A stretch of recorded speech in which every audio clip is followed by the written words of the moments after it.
I'm here today at Farview Park.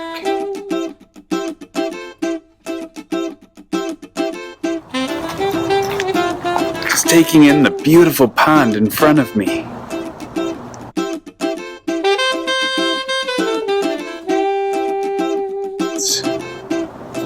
Check out these cool flowers. The trout lilies are blooming now.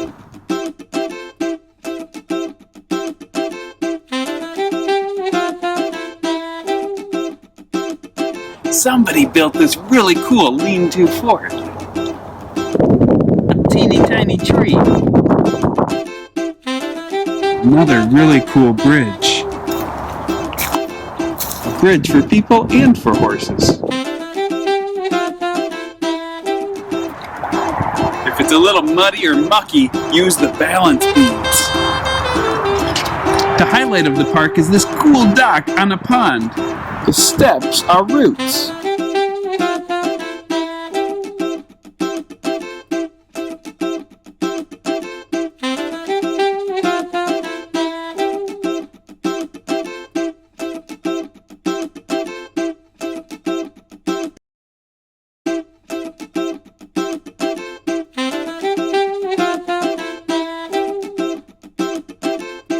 If you look closely, there's a snake sunning by the pond.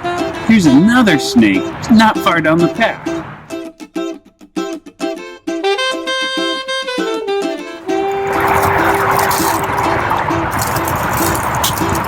Check out these cool things.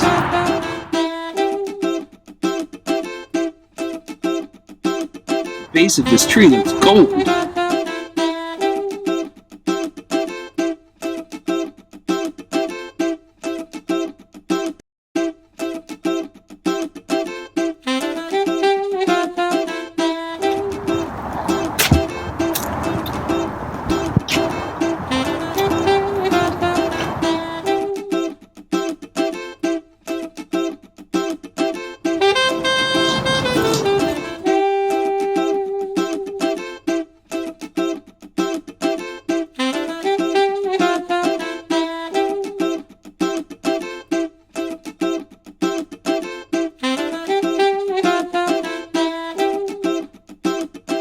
Thanks for joining us.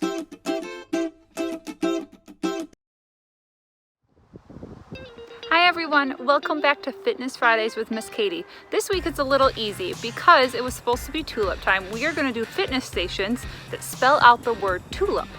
So for every letter in the word tulip is a specific exercise that you will do with your family.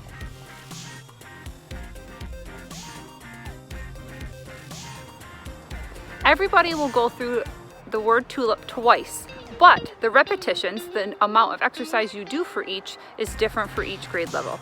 So kindergarten, first grade, and second grade, you only need to do 5 of each, and then repeat. Third and fourth graders, I'd like you to try and do 10, and middle schoolers, go to 15 or 20. When it comes to the push-ups, remember, if you have to use your knees, go ahead, but try hard not to. The T is for toe touches.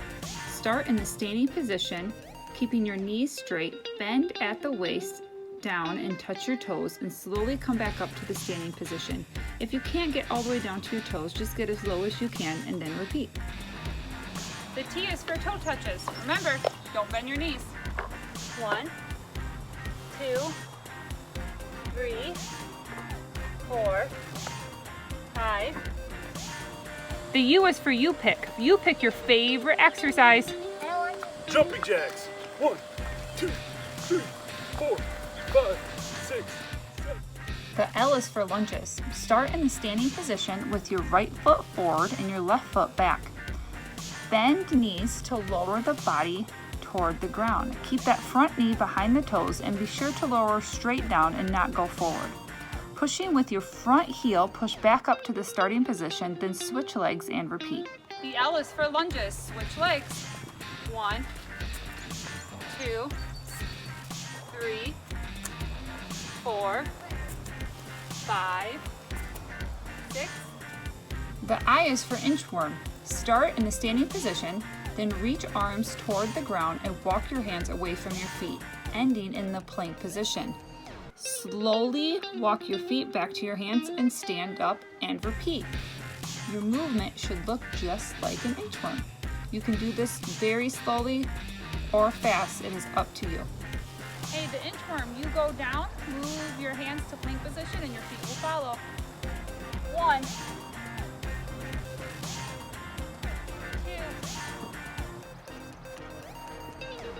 3,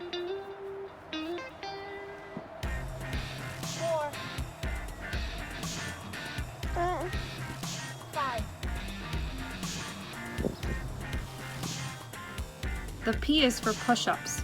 Start down in the plank position, making sure you have a straight line from your head to your toes. Bending at the elbows, bring your body down toward the ground, keeping your straight line. Go as low as you can and slowly come back up to the starting position. For my younger friends, you are more than welcome to use your knees and do this same exercise. For my older friends, probably 3rd grade and up, I'd like for you to try doing it without using your knees. Do your best. The P is for push-ups. 1, 2, 3, 4, 5, 6, 7. I hope you had fun. Now you're off to see where some of your favorite teachers do their favorite exercises in nature. I'll see you all next week. Bye. This is where I walk my dogs.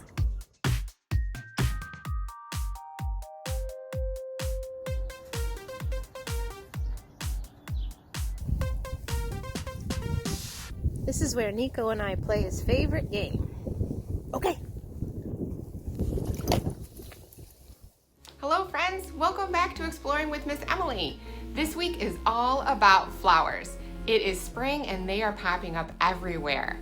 This week's art project is making a 3D recycled material flower. The first thing that you'll do for this project is take a hike outside with your family.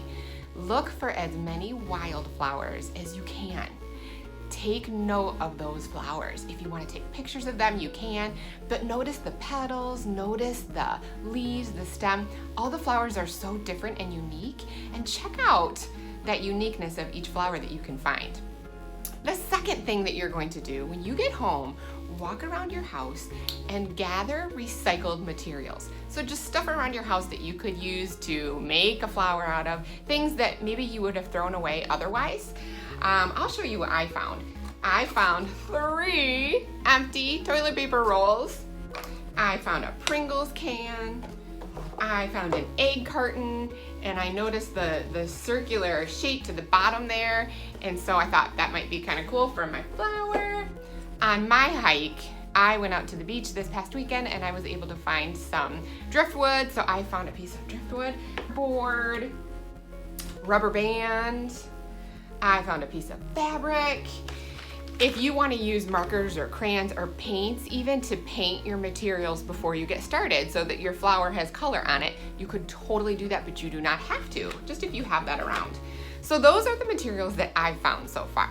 So I am going to get started making my flower.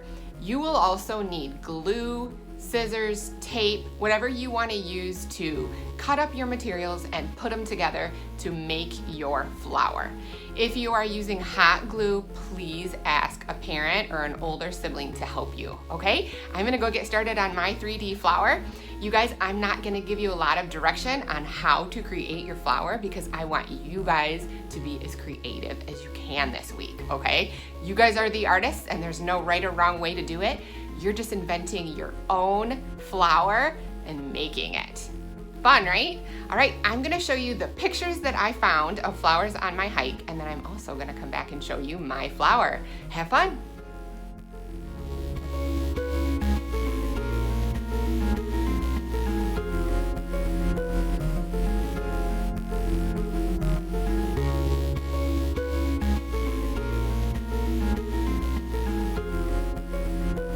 All right, friends, I'm done creating my 3D flower.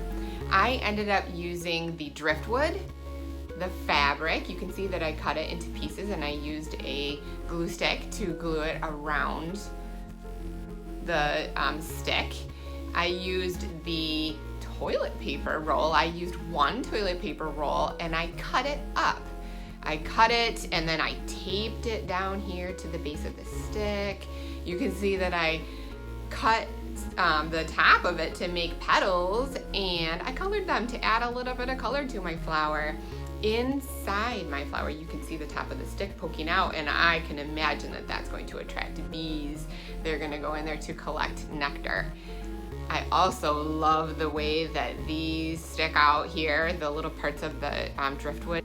I named my flower the Pippa flower. I don't know where I came up with it. I just thought of it as I was creating. Friends, I cannot wait to see what you created. One last thing that I forgot to mention, it's 3D because you can see all the way around it, okay? It has 3 dimensions instead of being flat on a piece of paper, which would be 2D, like a drawing. This one is 3D. So friends, gather those recycled materials, create your flower, name your flower, take a picture of it, email to me to emily.vandam@inacademy.com. I cannot wait to see what you guys created this week. I hope you have an awesome week. Bye.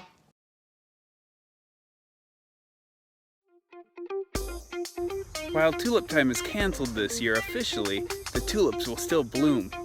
We're going to check out some of the tulips here at the tulip farm here in Holland, Michigan. We're filming a few weeks early so that we can get this out to you on time, but check out the tulips now and see how they compare when you come. Even though they're not dancing, the tulips are still blooming in Holland. Look for more than just tulips. What's blooming by you?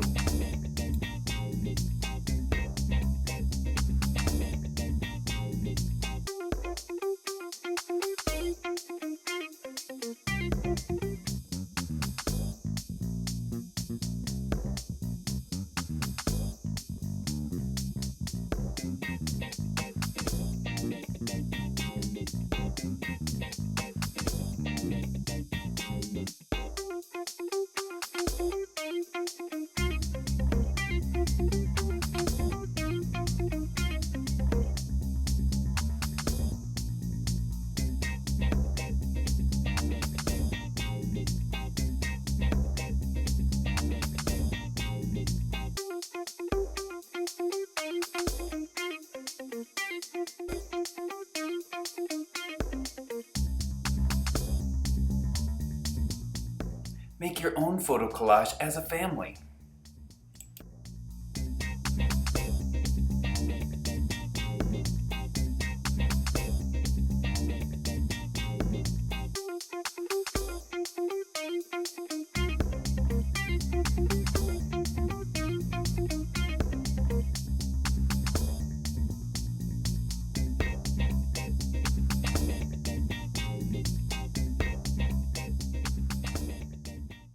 And now it's time for Silly Songs with Miss Hillary, the part of the show where Miss Hillary comes out and sings a silly song.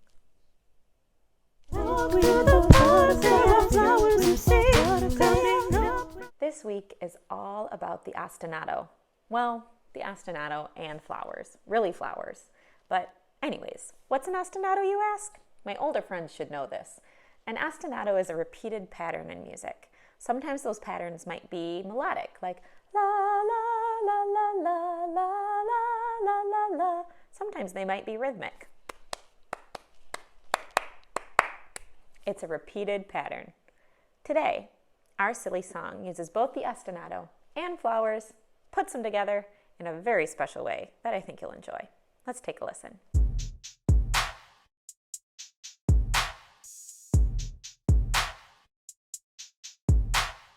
Big red tulip, big red tulip, big red tulip, big red tulip, big red tulip, big red tulip, big red tulip, big red tulip, milkweed for butterflies, milkweed for butterflies, milkweed for butterflies, milkweed for butterflies, milkweed for butterflies, milkweed for butterflies, milkweed for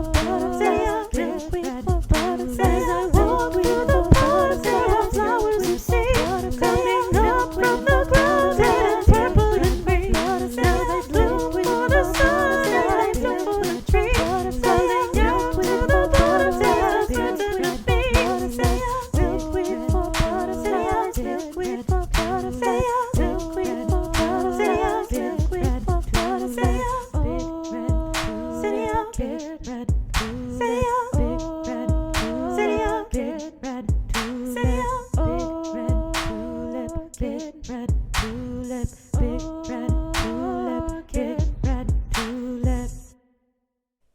you've listened to this week's silly song, head on over to the specials packet and print out the family activity, Flower Song Bingo. Pass them out to your family. Choose one person to be the caller, and everyone else can use pennies or dried beans as the markers for your bingo spaces. What is the Flower Song Bingo? Well, it's some of the lyrics from our song in the bingo game. 5 in a row, you get a bingo. Decide what you want as your own prize. It's your family's choice. But enjoy having some fun together. See you next week. Lord, with the butterflies, there are flowers and seeds coming up from the ground and purple and green. Now they bloom. Engineering. When it's family game night, it's more like winnow-gineering.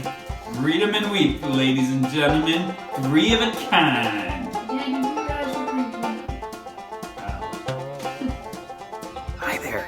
Today's project involves some actual building. We haven't done much of that yet. We're gonna need some of these used toilet paper rolls. We all have some of these at home, don't we? We also will need some markers and some scissors along the way. We're gonna make some seed starters using toilet paper rolls. I promise it's gonna be a lot of fun. And I think it's gonna be a lot of fun. First step is to measure about 1 inch from the bottom of the roll using a ruler.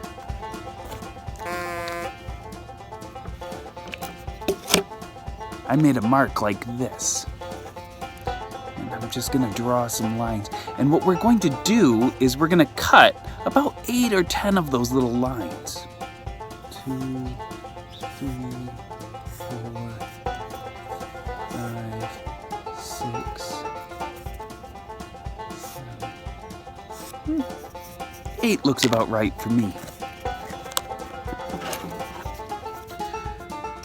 These are a little bit harder than some things to cut, so you might need an older friend or a parent to cut for you.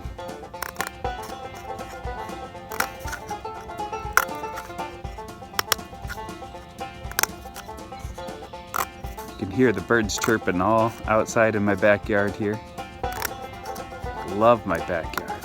All right, now I cut them all, and then what you're gonna do is fold them in.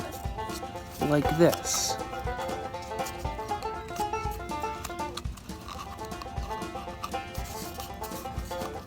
Now it looks like I missed a couple times when I was measuring about 1 inch, but that's okay.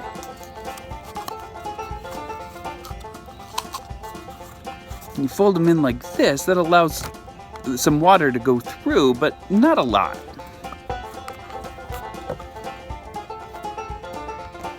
You do want it to be able to stand up though. Now's the fun part. You get to decorate it however you want. So, my family watches a lot of superhero movies. I don't know about you. My family watches a lot of superhero movies. So, I chose to make mine to look like Groot. At least I tried. Remember that crayons or colored pencils work best because water markers will run when you get them wet. A tulip fit for tulip time, even though I'm going to be growing sunflowers in it. After you decorate it, the next step is going to be to fill it up with some dirt. You can see I filled this one up with some compost from my composter. We'll show the other steps as we go through the rest of the video. Good luck. And then put the seeds inside. Find a place where it can get light, like close to a window. And either sprinkle or you can pour a little bit of water.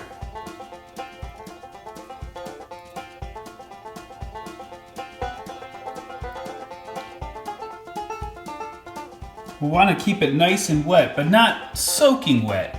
All planted, now I gotta watch them grow. Now I made mine a couple days ago and you can see the seeds haven't yet sprouted, but I'm just waiting. They said it should take 3 to 16 days. That's a big difference, but we'll see. I'll let you know how long mine takes. Share your pictures of your seed starter. Share your pictures of your seed starter on the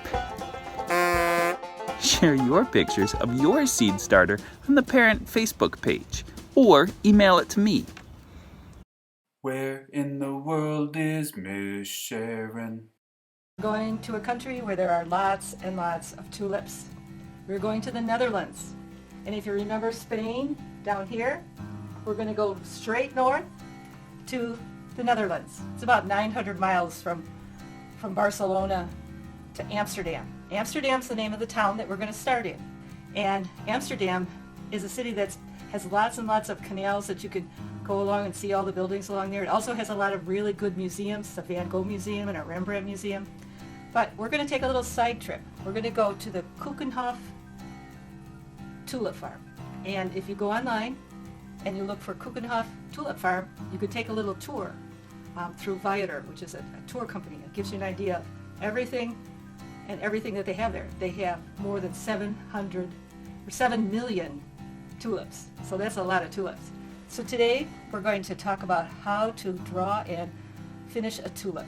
Now, this is a painting that I did with watercolors, and I grew the tulips, and the name of the tulips is Apricot Beauty, which is the name of the brand of tulips. Anyway, I grew them in the yard, and then I took pictures of them, and then I did some sketches. And here's a sketch. I'll show you the sketch, just a pencil sketch of those tulips, so that I kind of knew what they looked like, and I was familiar with them before I drew them on here, because this is much larger. What I wanted to do is I wanted to see all different angles on the tulips. I didn't want to draw every single tulip looking exactly the same. I wanted to draw some tulips that were open in the middle, some that were kind of bent. I wanted some that you could see the inside and how dark it was on the inside, and then I had some that were partially open. So I was trying for a variety of different tulips. So today we're going to learn how to draw a tulip, and we're going to learn how to look carefully at the tulips when we draw them. So the first thing you have to do is just get a piece of paper, just like we usually do. And I will put my paper up here so you can see it. And I'm just going to start by drawing the tulip, this one here, that's in the middle. Now you can take a real tulip that you might see outside and draw that, or you can use a picture of a tulip, but you'll notice that the petals are not all the same. They're not all the same size, they're not all the same shape. So I'm going to look at this shape here first. I'm going to draw that. So I'm going to do it with marker just so you can see it. So I got my shape there. Then next to that, this shape I'm going to put in there. And then I'm going to add this one over here. And I'm going to put this one, it goes along the side all the way up here.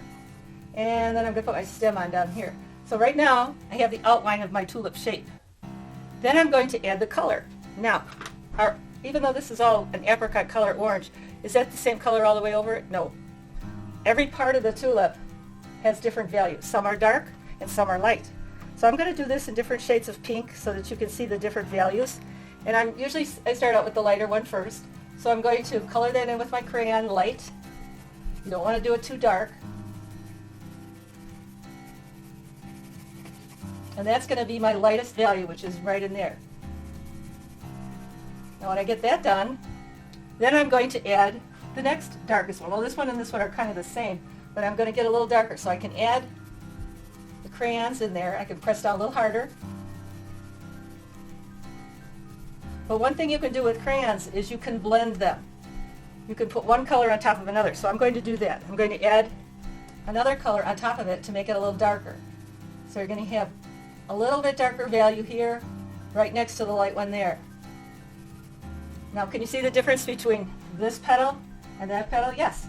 And then when we do this petal out here, that gets even darker. So I'm going to start with the crayon that I went over the pink with to get darker. So I'm going to start here and I'm going to color that in. Now if you have paint, you may use paint to do the same thing.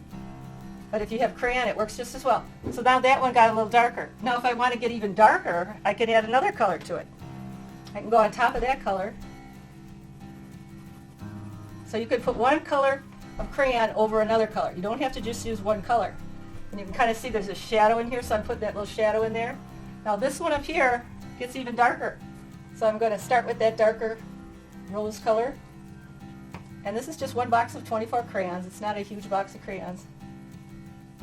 And you can see there's a little darker shadow over there, so I'm going to add a little darker thing over there. Maybe I'll use the same crayon and just press a little harder. Then it'll show it how it gets darker.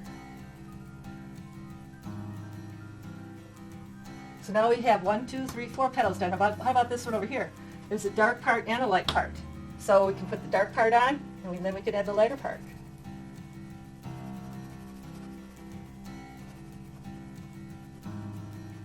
So now we have dark on that side, and then we have to put a little lighter one up there. Maybe I'll use that middle color of pink that I had here, because that's a little bit darker than this one. So if you have your tulip, look at it and decide which one's the darkest, which one's the lightest, which shapes are the darker shapes, which are the lighter shapes.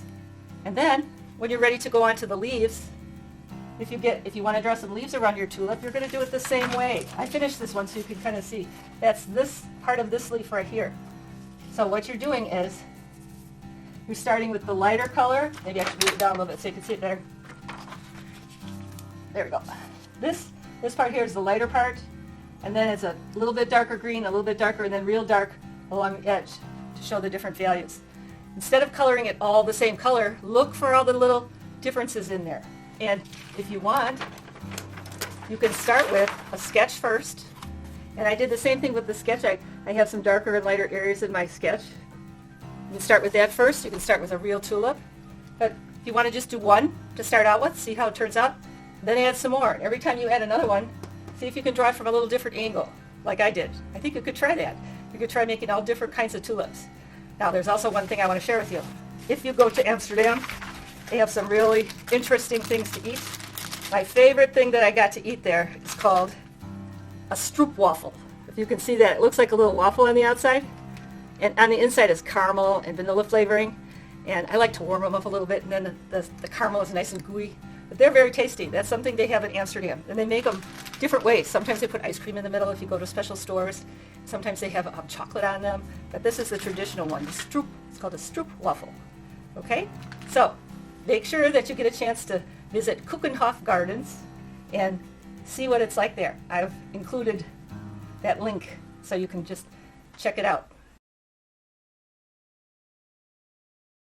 Mothers, they're amazing. What can we say? They sustain our families every day. Our lives and our stories begin in their tummy, but we continue forever. They're always our mummy. When we were small, there was much we didn't understand, but Mom was always there to meet each demand. As we grew bigger, we would learn new skills. We could see the world and explore the thrills. We babbled around until we could form a word, but when we finally spoke, Mom's joy could be heard. She was so proud of the growth we would make while we were asleep or while we were awake. The big day came with great anticipation. We were off to school with the rest of Kiddo Nation. But as the years went by and we continued to grow, Mom never wavered. This we know. Elementary would turn into middle and middle to high. School was hard work. We would not just slide by. But we didn't do it alone. No, not a year. Mom did it too. We need you to hear. From letters to vowels to sight words and more, elementary was no picnic. We did learning galore. Writing led to reading, and reading led to writing. Learning with our mom was, oh, so exciting. In middle school, we thought we crossed the line, you know, the one where she wasn't right all of the time. We were now smarter. After all, we were 12. What could she know more than we ourselves? But once more she proved her worth in gold. Mom would study herself until she knew it down cold. Middle school tested our mettle and grit, but Mom helped us through it with her humor and wit.